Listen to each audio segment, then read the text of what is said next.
I'm Vance Bastian here with my co-host S.A. Baz Collins for this week's Written on the Edge Season 10 Episode 5 interview. We'll be talking with Rob Osler and discussing his book, The Case of the Missing Maid.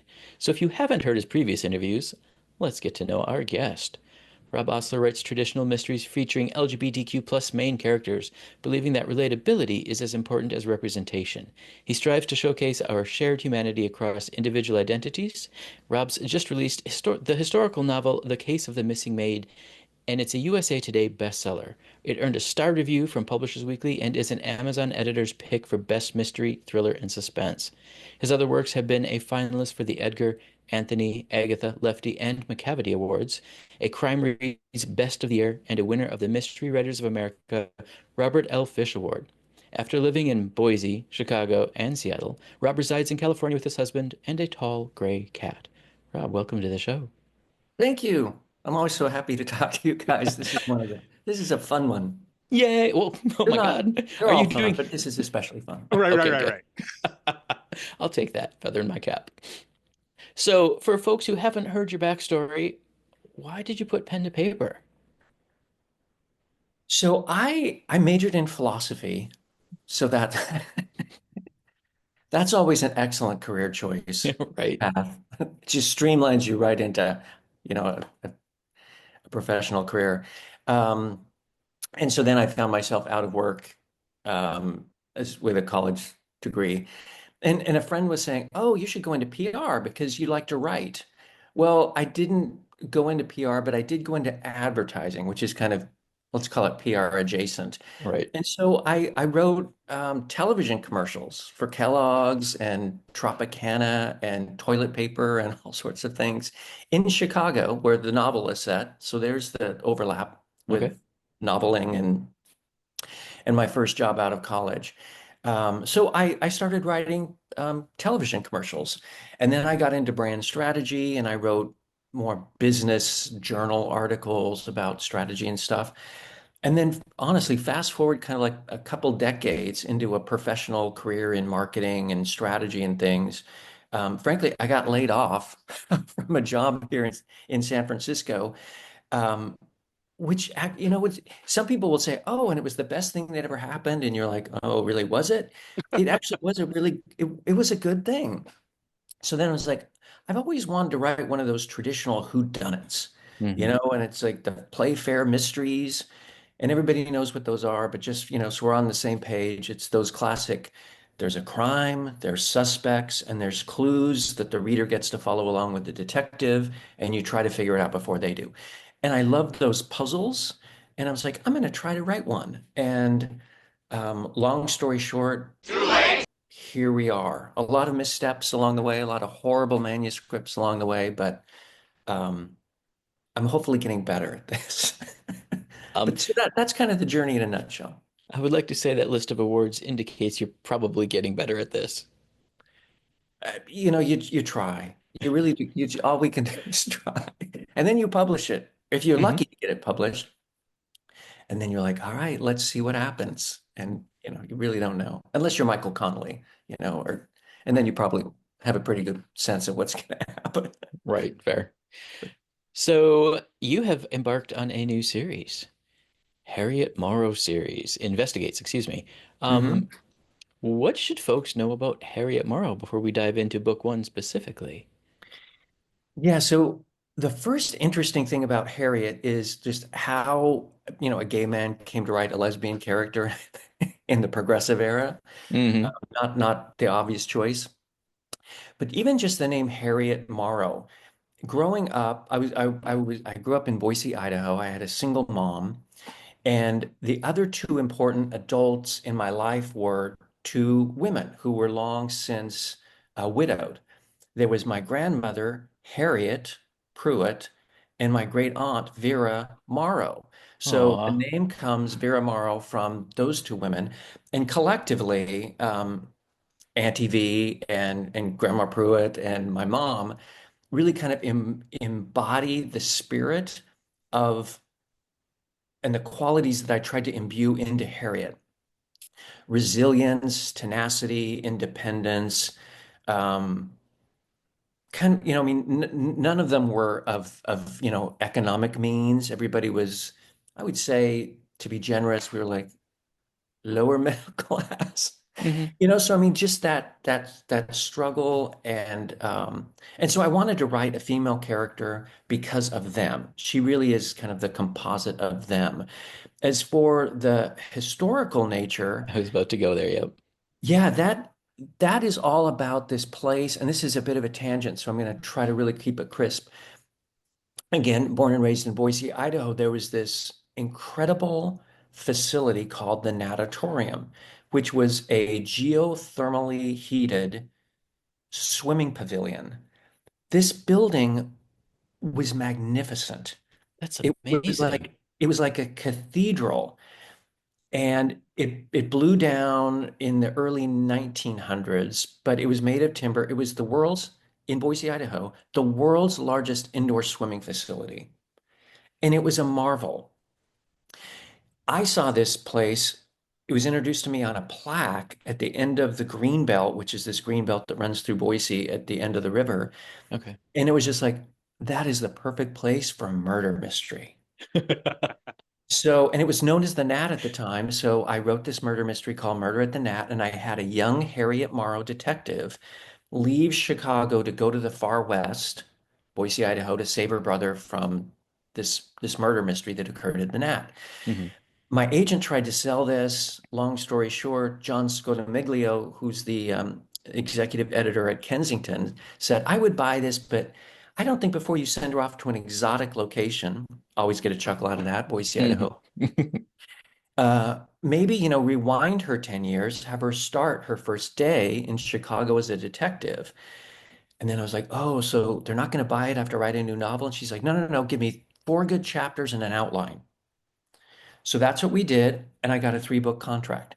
So Wow. Harriet Morrow, so this story happens, as John suggested, Harriet Morrow's first day as a detective at the Prescott Agency in Chicago. I rewound it 10 years from that original at the Nat. Hmm. So that ended up being in 1898. The publisher at Kensington said, I really love this idea of her solving crimes in the progressive era. And I kid you not, then I was like, oh, I guess we're in the progressive era. What's the progressive era? So the progressive era is 1890 to 1920. Hmm. That's when the story, happens in the series because it is a series. And just the last quick thing about the progressive era, it's fantastic because that is when, coming out of the Industrial Revolution, you had a significant middle class and they were able to look right and left across society and go, huh, child labor, that's not good. Suppression of voting rights. Women, except for 4 Western states, women didn't have the vote. Um, Vilification of immigrants, deplorable working conditions, low wages, robber barons. Sound familiar? Yeah, Yeah. right. So it's super fascinating to have her in the progressive era because that historical distance Hmm. of 127 years allows Harriet to observe all these things. For me as a writer to channel her observation and then let the reader connect the dots about, society has come a ways, but not maybe as far as we think in 127 years. Yep. Or you're just proving that the whole history is, maybe not completely cyclical, but has echoes.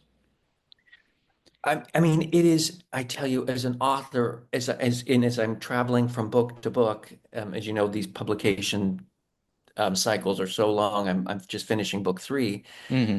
Even things like, Carnegie and the Homestead Massacre and using Pinkerton agents to beat down the miners who were, just who were striking to get, just basic decent wages. And it's like, oh, hello, Amazon and Starbucks. So Hmm. it's interesting how these How little we learn. Yeah. yeah, seriously, and how these societal ills are how they manifested themselves in 1898 and how they're manifesting themselves in 2025. And Hmm. it's just astounding to look at it through that lens and go, wow, that's amazing. I Yeah, mean, it's child labor. yeah, and it's also, I mean, yeah, hello, Sarah Huckabee Sanders, are you listening? Yeah. Hmm. I mean, the whole thing that for well, two things. One, Thank you for saying long story short, because now I get to finally use that clip I have from the Clue movie where they all go too late. So thank you for that. I get to finally use that clip.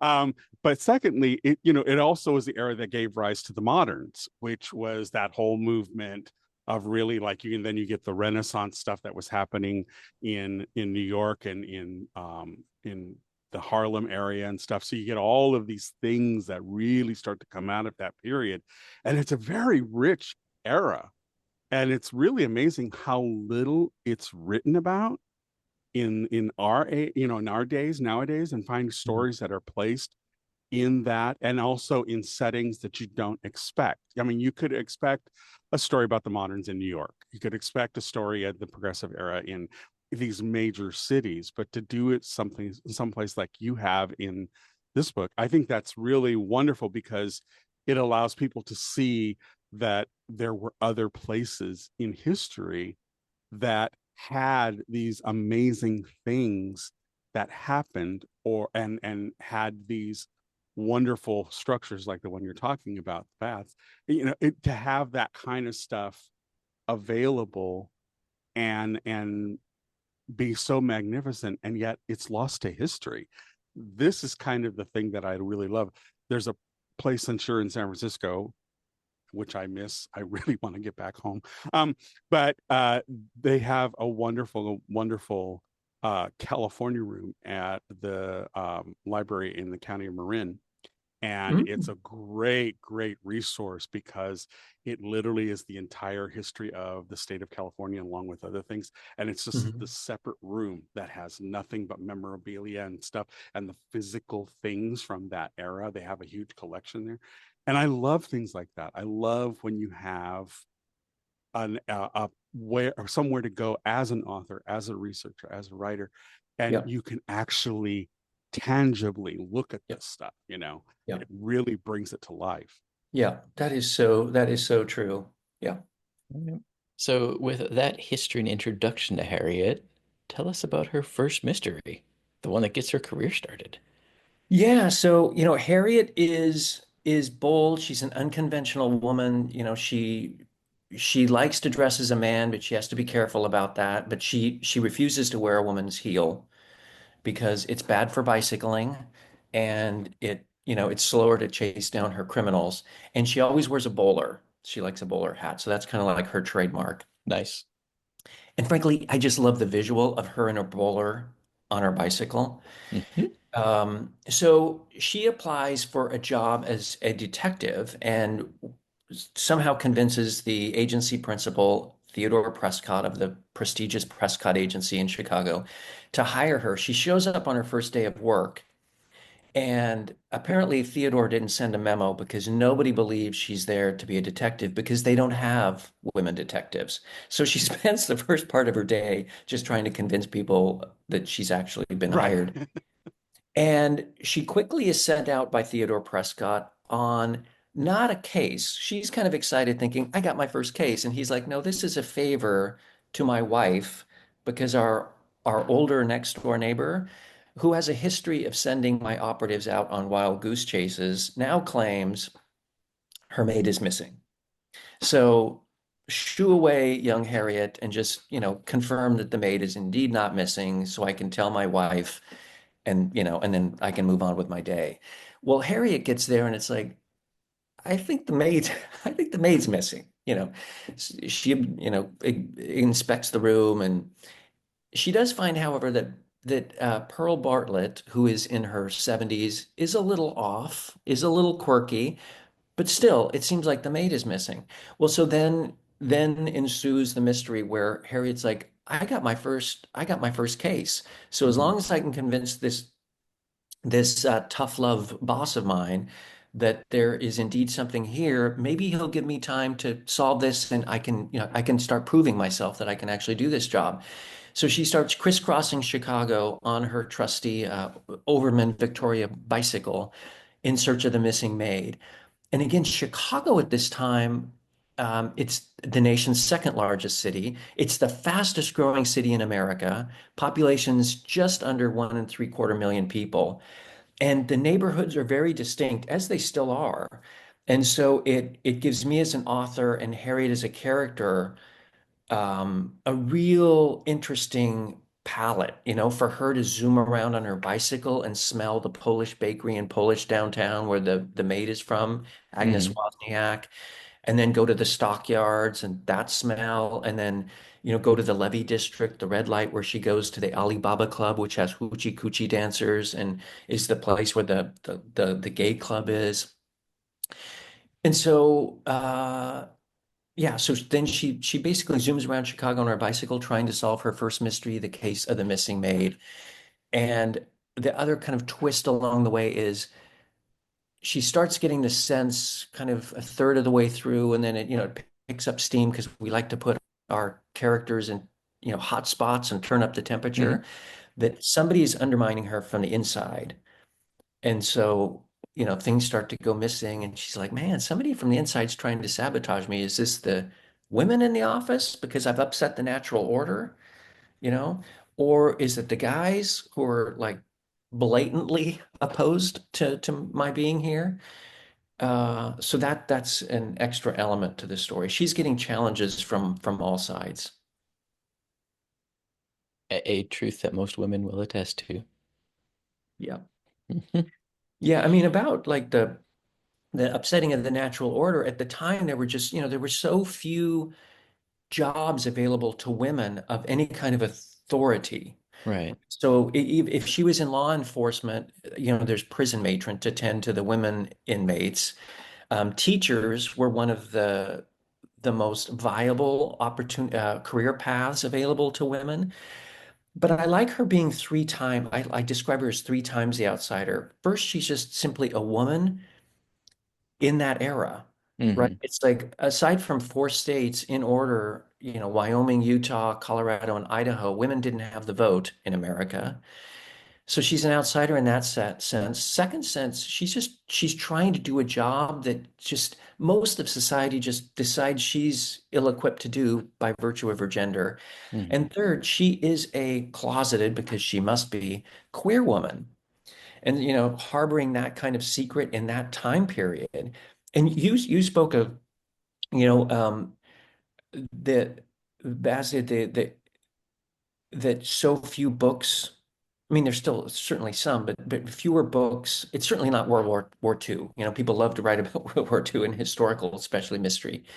But at this time, what was life like for a queer woman or her colleague who, identifies again well behind, the closet, as a gay man at that time? So it's interesting to try to do the research and figure out what would be a reasonable look and depiction of their experience at that time as queer people when those terms didn't even exist, right? They called them sexual inverts, if Right. they called them anything at all. Talk about a clunky term. True. Very true.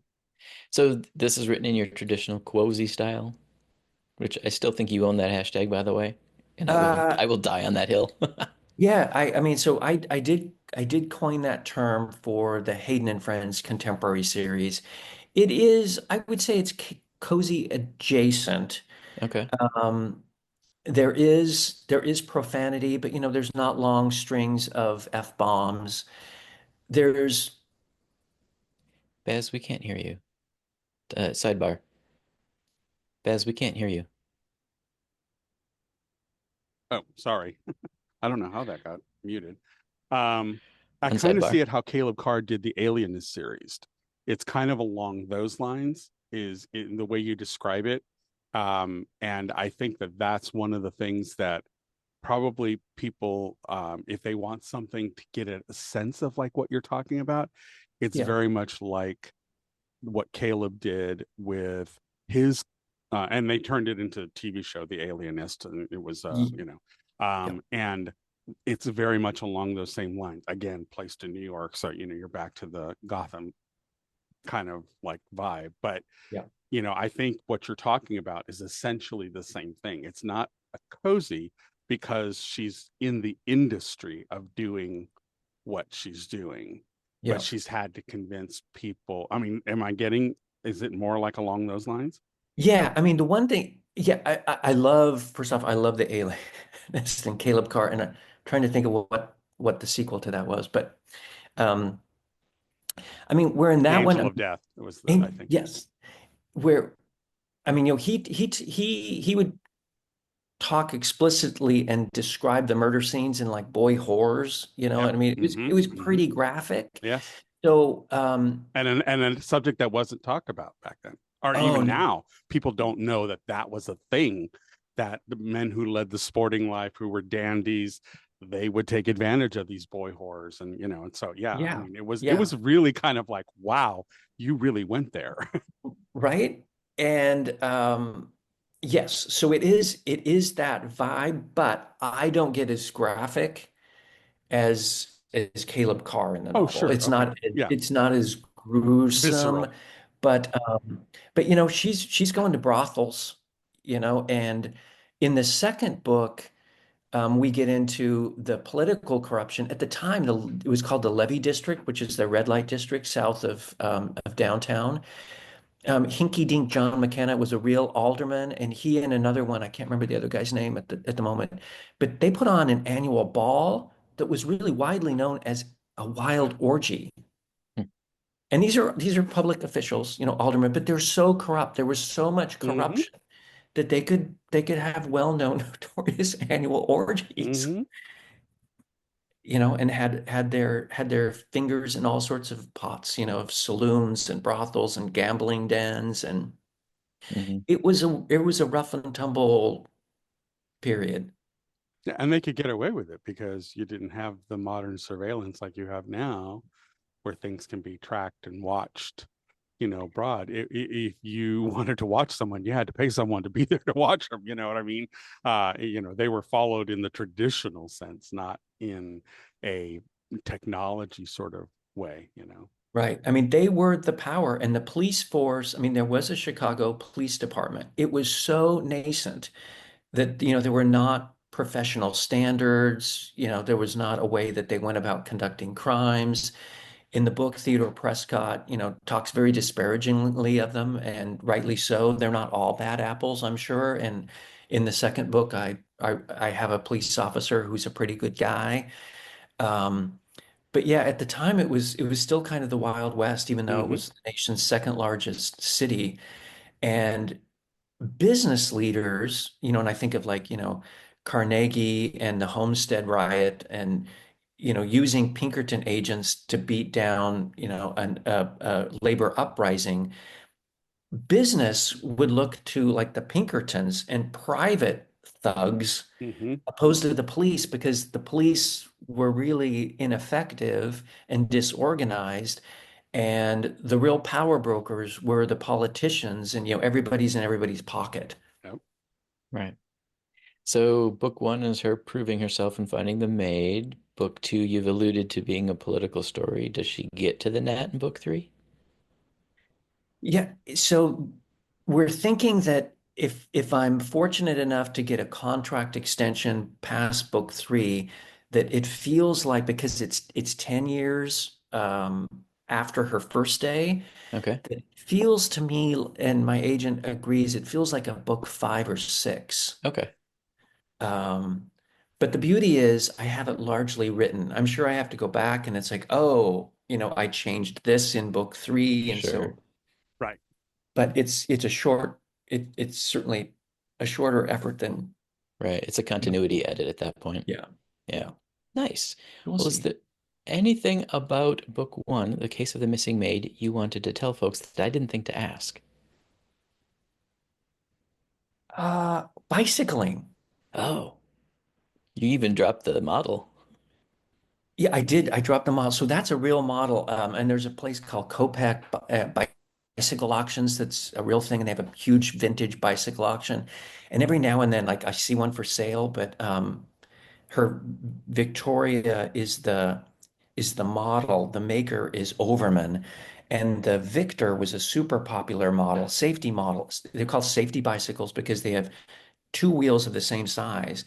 This Hmm. is the evolution of bicycle after the penny farthing, which is those crazy Right. bicycles with the ginormous front wheel. And you're like, Like Yeah. whoever thought that was a good Why was that idea? a thing?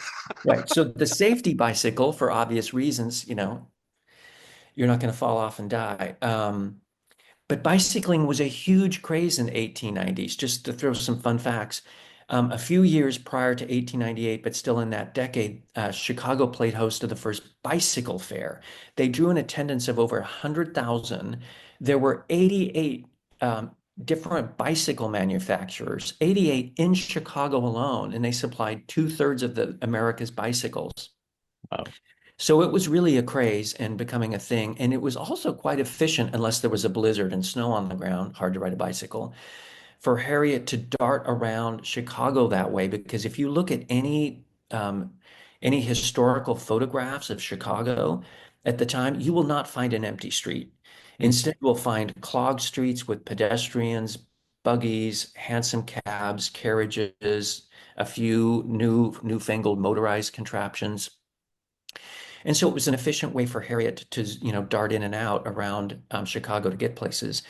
And as an author, it was a very handy device because if I'm doing my job right, I bring the reader into the story and they smell the Polish bakery in Polish downtown, Hmm. right? They see the gas lamps and the eerie shadows in the Levee district.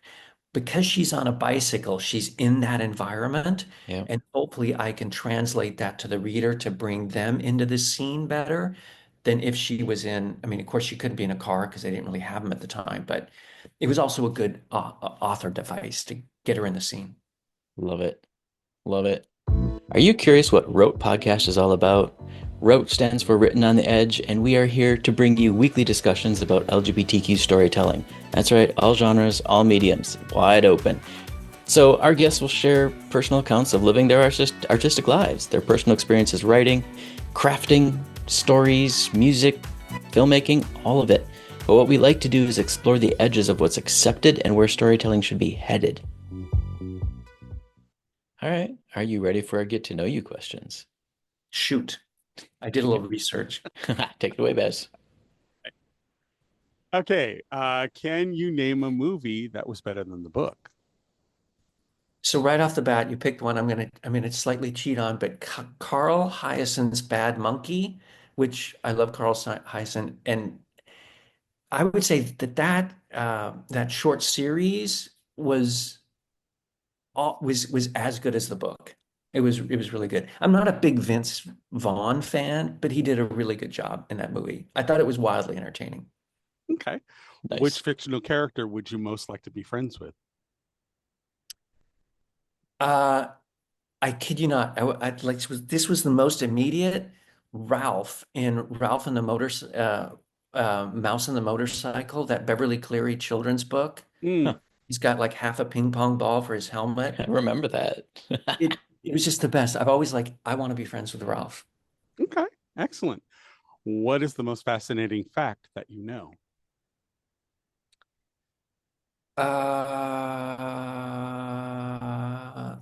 I just spaced on this. It was like a really good one. All right, well, here's one. I'll try to make this quick. Um, in Harriet's era, I thought this was super interesting. Psychiatrists, which were all men at the time, ascribed lesbianism. Really, there were three main conditions, three reasons why women were lesbians. One, it was either two prostitutes performing sexual acts for the entertainment of men. Two, it was a absurdly masculine woman who had perverted a feeble-minded, weak woman. Or three, it was a woman with an abnormally large clitoris who made her sexually crazed, and so she would have sex with anyone, including other women. Psychiatry in 1898. Right. Wow. No Freudism there. All right. What was your favorite subject in school? Social studies. Oh, good. Yeah, I love that. Yeah. Yeah, that's good. All right. Before making a telephone call, do you rehearse what you're going to say? I don't, but my mother, when probably I was, I don't know, sixth, seventh grade, that time frame, I would get really nervous when I'd like call. I don't know who I was falling. But she would have me write down. It's like, okay, just write down what you're going to say. So my first phone calls in life, I did do that. Well, what current event or causes are you most passionate about? Well, I mean, I would say queer rights and animal rights. And I could keep going, environmental rights, but then your head wants to explode. Right. I'll just Exactly. I'll just stop there. So much is under assault, I feel. But Right. Yeah, I know. Yep. Take your pick. yeah, I kind yeah. of feel like we're the Sanford and Son, if you're progressive or you're liberal, it's like, yeah, it's like a junkyard back here. Pick one. Yeah, yeah. All right. If you could visit anywhere in the world, where would that be? The place I really want to go to, I really want to go to Denmark. Oh, my favorite place. The only place in the world that I cried when I left. Oh, okay. Yeah. Yeah. You're like, I don't know. I Want to adore, go. I adore Denmark. I really, Okay. really do. My husband lived there for a while, and he actually Oh, lived next door to the house that the Hans Christian Andersen used to live in. oh, There's actually a plaque in the building next to where he lived. okay. Okay. Who, if anyone, was your first celebrity crush? This is where I had to do the research because I knew who he was, but I couldn't remember his name. Willie Ames, who played Tommy Oh yeah. Bradford, is enough. Uh-huh. Yep. Know it well. Know it well. I was like, he is so dreamy. Yeah, he was. Then he got addicted to a lot of snacks and stuff when he was creating and kind of ballooned. Mm. Yeah. All right. What's your personal favorite recipe that you make, and are you willing to share it? I will. I'm happy to share it. I don't know if I can riff off the top of my head all the ingredients, but it's crab cakes.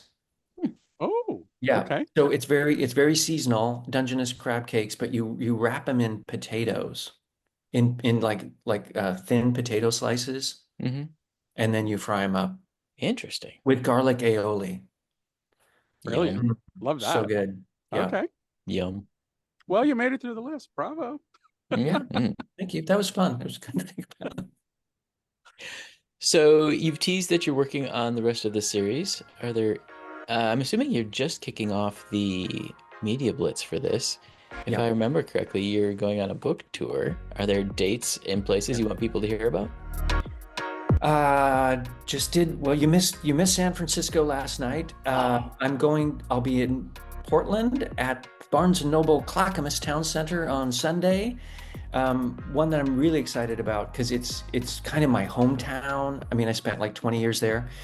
Seattle, Washington at Third Place Books, Seward Park, this Monday at 7. And then there's Boise, Idaho, and Salt Lake City. I'll be at Saints and Sinners in New Orleans, and Nice. West Coast Crime in Denver, and Chicago, Harriet's hometown, with Lori Raider Day. I'm excited Nice. about that. And Milwaukee Boswell Books. So When? there's a few others. It's all on my website, robosler.com, all the dates and times and bookstores. Perfect. Then is there a social media site where you're active that people can reach out and chat with you? Yeah, I'm on Instagram, Blue Sky, Facebook. All right. We'll have all those links And, on your page. I'm easy to find. Just, type my name into the search bar. Right. All right. Any final words of wisdom?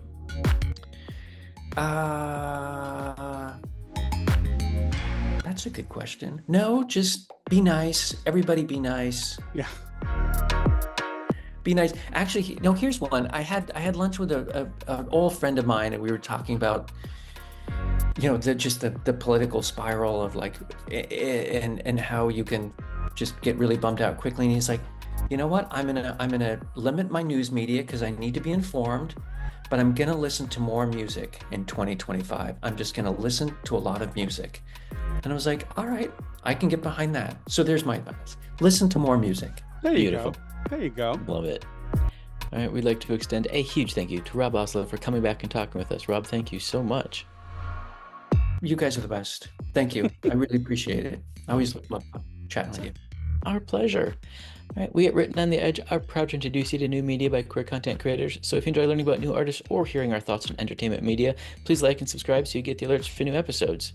And speaking of history, we're going to be kicking off a new history element of our show. That's right, California, Wisconsin, and Mexico civil rights. We'll probably be visiting places, sharing information, and helping keep the knowledge going. The show is produced by Rogue Ravens Media. For our disclaimers, links to social media, our listen stations, or to sign up as a guest, visit www.roguepodcast.com. Tune in next week for your queer media fix. Bye-bye now. Bye-bye.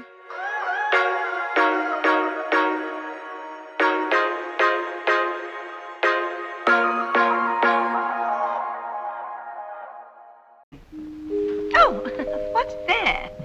Closing time. The bums rush in melody, dear.